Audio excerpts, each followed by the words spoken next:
नमस्कार, मैं हूं परिधि और आप देख रहे हैं प्रदेश बुलेटिन, जिसमें हम आपको बताएंगे हमारे प्रदेश की तमाम बड़ी खबरें। तो रुक करते हैं आज की खबरों की ओर। उज्जैन में शनिवार तड़के जिला प्रशासन, नगर निगम और पुलिस प्रशासन ने अवैध कत्ल खानों पर बड़ी कार्रवाई की। उज्जैन के तोपखाना बेगमबाग खंडार मोहल्ले की बूचड़ खाने से 55 पाड़े, 2 क्विंटल से अधिक मांस सहित फ्रीजर और अन्य सामान जब्त किया गया। साथ ही में एक आरोपी को पुलिस ने गिरफ्तार किया है। शहर में विभिन्न स्थानों पर अवैध रूप से बूचड़खाना संचालित होने की सूचनाएं प्राप्त हो रही थी, जिस पर कि पूरी तफ्तीश करने के पश्चात आज सुबह तड़के कार्रवाई की गई है, जिसमें कि निगम का अमला और पुलिस के अमले के द्वारा संयुक्त रूप से कार्रवाई को अंजाम दिया गया है। करीब 55 पाड़ों को रेस्क्यू किया गया है और वहां से अवैध रूप से कुछ मांस भी बरामद हुआ है। 7 लोग इसमें अभी इन्वॉल्व पाए गए हैं, उनके खिलाफ कार्रवाई की जा रही है। उस चीज़ पे भी हम लोगों ने विचार किया है और बहुत जल्द सख्त से सख्त कार्रवाई की जाएगी और भविष्य में भी ऐसी चीज़ें संचालित ना हो, इसके लिए भी ये कार्रवाई लगातार जारी रहेगी। थाना क्षेत्र में कुछ अवैध बूचड़खाने चलने की सूचना प्राप्त हुई थी। इस सूचना के आधार पर तत्काल कार्रवाई करते हुए नगर निगम की समिति और माननीय कलेक्टर साहब और एसपी साहब के द्वारा एक टीम गठित की गई थी, जिसके द्वारा आज तड़के 4 बजे महाकाल थाना क्षेत्र के अवैध बूचड़खानों पर दबिश दी गई है। और इस दबिश में 7 स्थानों पर हम लोगों ने दबिश दी थी, जिसमें लगभग 60 पाड़े जब्त किए गए हैं और लगभग 2 क्विंटल कटा हुआ पाड़े का मांस, 2 फ्रीज़र और इनके काटने की जो मशीनरी होती है और इनके चाकू होते हैं, इसके अलावा तौलने की तराजू वगैरह जब्त की गई है। इसके अलावा इस कार्रवाई में एक आरोपी हमने अभी गिरफ्तार किया है। बाकी अन्य आरोपियों के खिलाफ FIR दर्ज करके और उन्हें गिरफ्तार करने की कार्रवाई भी की जाएगी। उज्जैन की तराना तहसील में बीती रात नाबालिग की चाकू मारकर हत्या करते गए नाबालिग अपने चचेरे भाई के साथ तिलकेश्वर का मेला देखकर घर लौट रहा था। रात में ही पुलिस में हत्या में शामिल संदिग्ध को हिरासत में लिया, जिसमें पूछताछ कर हत्या का खुलासा करेगी। प्रथम दृष्टया आप प्रेम प्रसंग का मामला सामने आया है। नाबालिग लड़का है 17 साल का, उसकी हत्या की गई है। इसमें जो प्रत्यक्षदर्शी उसके साथ थे, उन लोगों ने बताया कि 3 लड़के एक मोटरसाइकिल पे थे जो नकाबपोश थे, उन्होंने हत्या की है। बाद में एडिशनल SP SDOP और पूरी साइबर और फोरेंसिक की टीम ने इसमें एनालिसिस किया, जो साक्ष्य थे उनको एकत्रित किया। इसमें 3 लड़कों का नाम अभी सामने आया है जिन्होंने प्रथम दृष्टया घटना करना ऐसा प्रतीत होता है। तीनों से भी पूछताछ की जा रही है। मुझे लगता है शाम तक इसमें हम लोग खुलासा करेंगे। भोपाल में कांग्रेस द्वारा बलिदान दिवस मनाया गया है। अमर शहीद महान क्रांतिकारी स्वतंत्रता संग्राम सेनानी भगत सिंह, राजगुरु सुखदेव सिंह को आज ही के दिन अंग्रेजों ने फांसी की सजा दी थी। शहीद दिवस है। भगत सिंह जी, राजगुरु सुखदेव जी को आज ही के दिन 23 मार्च को अंग्रेजों ने फांसी दी थी। वो फासिस्ट ताकतें जिन्होंने जो सच बोलने पर लोगों को जेल भेजती थी और फांसी दी जाती थी, वही का वही राज आज की तारीख में है। हम देख रहे हैं देश के अंदर मुख्यमंत्रियों को जेल में ठूसा जा रहा है, ED और CBI से डराया जा रहा है। लेकिन जिस तरह से भगत सिंह, राजगुरु सुखदेव ने लड़ाई लड़ी थी, कांग्रेस पार्टी भी उसी तरह से लड़ाई लगातार जारी रखेगी। और महात्मा गांधी ने जो कल्पना की थी देश के अंदर राज की, वो संरचना ला के रहे। मक्सी पशु बाजार में गोवंश प्रतिबंध का पालन हो रहा है या नहीं, यह देखने के लिए शनिवार को मक्सी TI भीम सिंह पटेल पूरे दल बल के साथ पशु बाजार पहुंचे और पिकअप वाहनों के ड्राइवर को सख्त हिदायत दी कि कोई भी वाहन गोवंश का परिवहन ना करे, अन्यथा राजसात की कार्रवाई की जाएगी।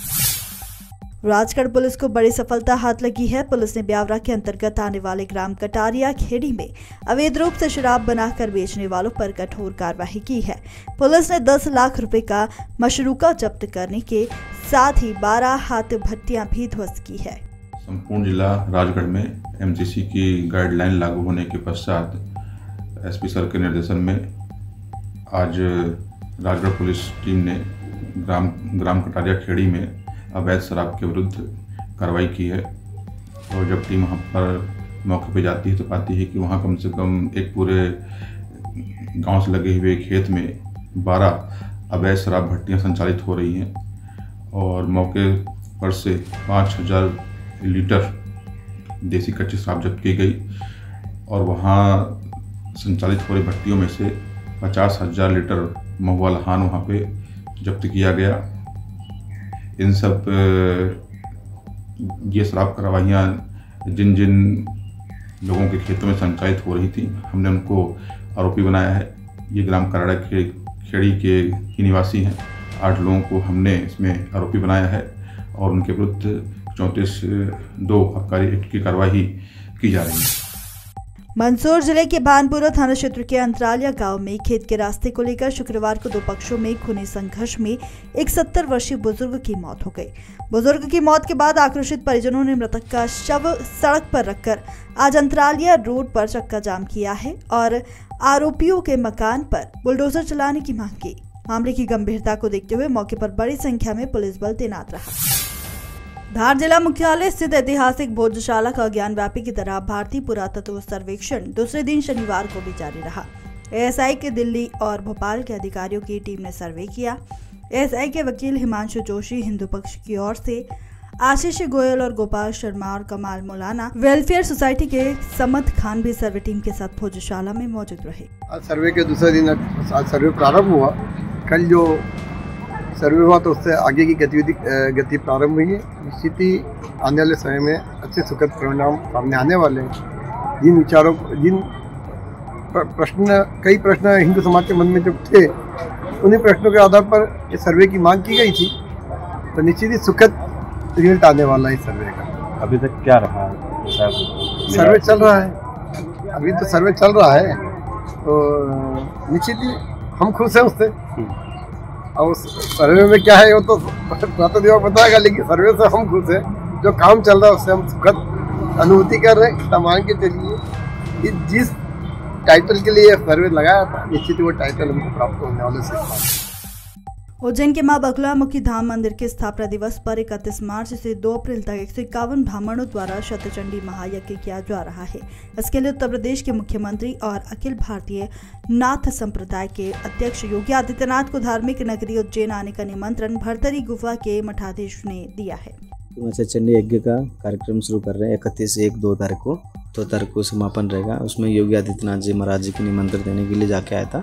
महाराज जी ने बोला ठीक है, मैं जैसे भी आपको सूचना 1-2 दिन पहले बता दूँ, कोशिश कर रहा हूँ 100% आने का, इस प्रकार से बोला था। कौन शामिल होंगे और किन को आमंत्रित किया गया? हम तो उज्जैन में मंदिर की प्रतिष्ठा का दिवस के साल वर्ष में एक बार करा जाते हैं, पर साल होते हैं ऐसे कार्यक्रम। इस बार भी कार्यक्रम रखा गया था। इस बार में फिर योगी जी को निमंत्रण देने के लिए इसलिए गया था, आने के लिए बोला था, इसलिए जाके आए। 31 से प्रतिवर्षानुसार इस वर्ष भी माँ बगलामुखी स्थापना दिवस के उपलक्ष्य में त्रिदिन साध्य शतचंडी महायज्ञ 51 ब्राह्मण बटुक व वैदिक विद्वानों द्वारा संपादित होने जा रहा है। इस लक्ष्य के अंतर्गत भगवान और सदगुरुदेव का जन्मदिवस भी रहेगा 2 अप्रैल को। इसी के अंतर्गत त्रिदिन साध्य कार्यक्रम रहेगा।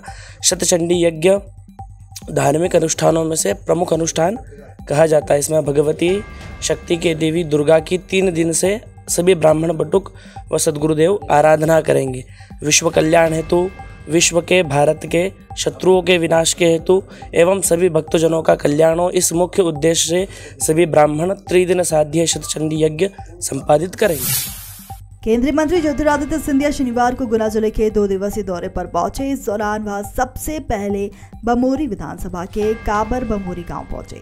यहां उन्होंने आदिवासी चौपाल को संबोधित किया है। इस दौरान सिंधिया ने आदिवासियों के साथ बैठकर दाल बाटी खाई है। उन्होंने आदिवासी महिलाओं को अपने हाथों से बाटी खिलाई। आदिवासी चौपाल को संबोधित करते हुए ज्योतिरादित्य सिंधिया ने कहा कि इस देश में, इस विश्व में आज अगर कोई समाज या कोई व्यक्ति माँ पृथ्वी का संरक्षण कर रहा है तो वह हमारा आदिवासी समाज है। और आज के लिए इतना ही। ऐसी तमाम खबरों को जानने के लिए आप देखते रहिए मधुभाषी प्रदेश।